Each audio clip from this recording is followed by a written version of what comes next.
मी DYSP Shailesh Sanas, Khed उपविभाग, Mandangad police ठाण्यामध्ये दिनांक 10/3/2026 रोजी एक गुन्हा दाखल झाला होता. 26/26 नंबर आहे त्याचा. अपहार आणि फसवणुकीचा गुन्हा होता.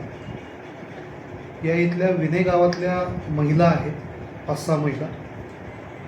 त्यांना बालविकास ज्ञान संस्था या संस्थेचं शाखा इथं विने गावात, दाभट गावात ओपन करायची.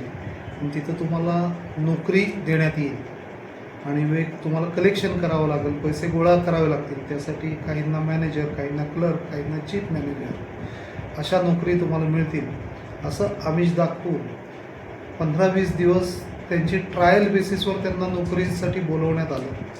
आणि त्यानंतर तुम्हाला महाराष्ट्रात वेगवेगळ्या ठिकाणी जावं लागेल आणि माणगावला जाऊन तुम्हाला त्याचं प्रशिक्षण घ्यावं लागेल असं सांगण्यात आलं त्या महिलांना.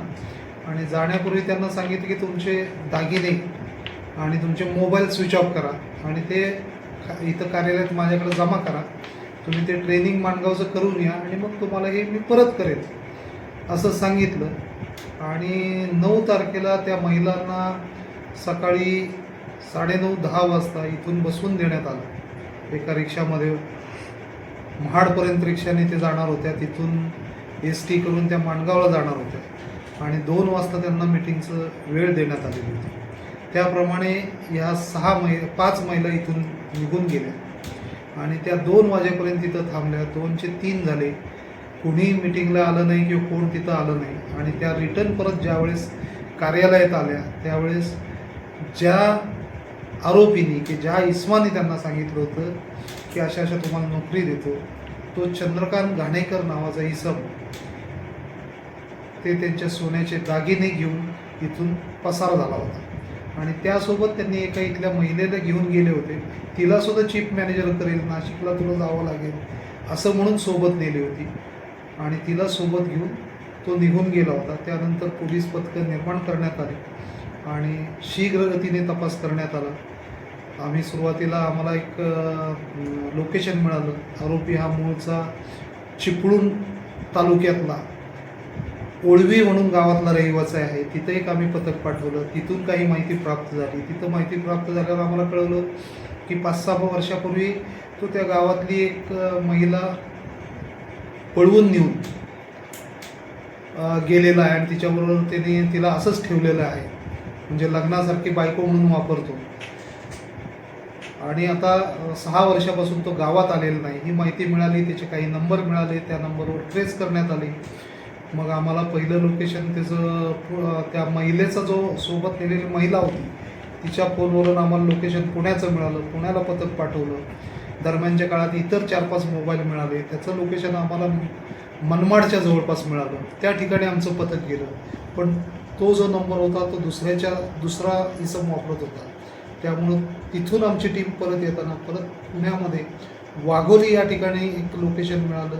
तिथं जाऊन सर्च केला असता हा या गुन्ह्यातला आरोपी आणि आमच्याकडे जी नापता केस दाखल होती ती महिला, ती दोघेही तिथे मिळाले आणि त्यांना पोलीस ठाण्यात आम्ही घेऊन आलो. 72 तासाच्या आत हा गुन्हा उघडकीस आणण्यात पोलीस निरीक्षक गवारे, हवालदार सुहास मांडवकर, हवालदार DS सावंत, हवालदार विनय पाटील आणि महिला पोलीस शिपाई वैशाली चव्हाण या पथकाने अत्यंत चांगलं काम केलेलं आहे. आणि जो माल गेला होता तो पूर्णपणे परत मिळालेला आहे. नमस्कार, माझं नाव राजेश्री विवेक गायकवाड. 9 तारखेला आमच्या इथे एक खूप मोठा अपराध झाला आणि तिथे एक चोरीचा विषय असा झाला आणि त्या चोरीमध्ये महिलांचे दागिने काढून घेतले एका इसमाने आणि दागिने चोरून नेले आणि त्यांना मीटिंगसाठी बाहेर पाठवलं. त्याच्यामुळे आम्ही खूप हादरून गेलो होतो आणि ही गोष्ट आम्ही 10 तारखेला पोलीस ठाणे मंडणगड इथे केस दाखल केली आणि त्याच्यानंतर 72 तासातच गवारे सर आणि त्यांची पूर्ण टीम ह्यांनी खूप परिश्रम घेऊन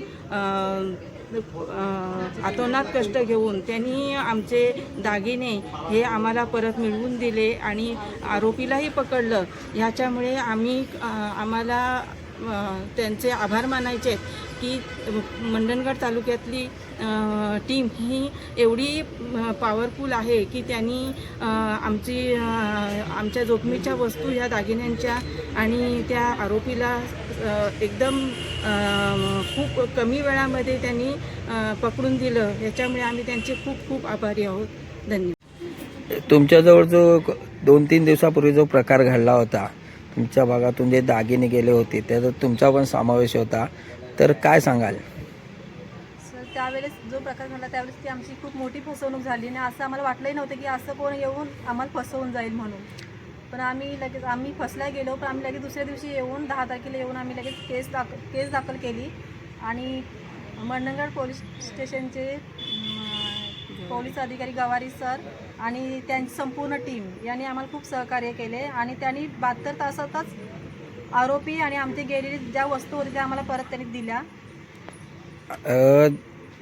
जेव्हा तुम्ही दागिने काढून दिलात, तुम्ही एवढे दागिने स्वतःचे काढून दिलात का? कशामुळे दिलात? विश्वास कसा काय ठेवलात समोरच्या माणसावर? नाही, आमचा विश्वास तर नव्हता, पण त्यांनी आम्हाला सांगितलं की तुम्हाला मीटिंगला जायचं, त्याच्यामुळे तुम्ही मौल्यवान वस्तू घालून जाऊ नका, तुमच्या ज्या काही मौल्यवान वस्तू असतील त्या तुम्ही ऑफिसलाच काढून ठेवा. म्हणून आम्ही त्या हिशोबाने त्या काढून ठेवल्या. तुम्ही ज्यावेळी तिथे काम करत होतात तर काय त्या ठिकाणी तुमचं काम असायचं? त्यांनी आम्हाला सांगितलं की लहान मुलांना म्हणजे कसं सांभाळायचं, कसं हे अंगणवाडीपासून ते 4थीच्या मुलांपर्यंत कसं तुम्ही सांभाळाल, कसं त्यांना शिकवाल असं सांगितलं होतं. आणि किती दिवस तिथे तुम्ही काम करत होतात? मी 9 तारखेपासून लागले, फेब्रुवारीच्या 9 तारखेपासून त्यांनी मला सांगितलं आणि 28 तारखेपर्यंत ते केल्यानंतर मग 4-5 दिवस शिमग्याची सुट्टी सांगितली होती. परत मी 7 तारखेला जॉईन झाले आणि मग 9 तारखेला असा प्रसंग घडला आमच्यासोबत. हा प्रसंग तुमच्याजवळ काय सांगण्यात आलं तुम्हाला प्रसंग घडला तेव्हा? आम्हाला असं सांगण्यात आलं की 11 तारखेचा कार्यक्रम आहे, तर आज तुम्ही 9 तारखेला मीटिंगला जा, मग त्या कार्यक्रमासंदर्भात तुम्हाला काही थोडी माहिती सांगतील असं सांगितलं. आणि मग तुम्ही पुढे काय केलात? काय कसं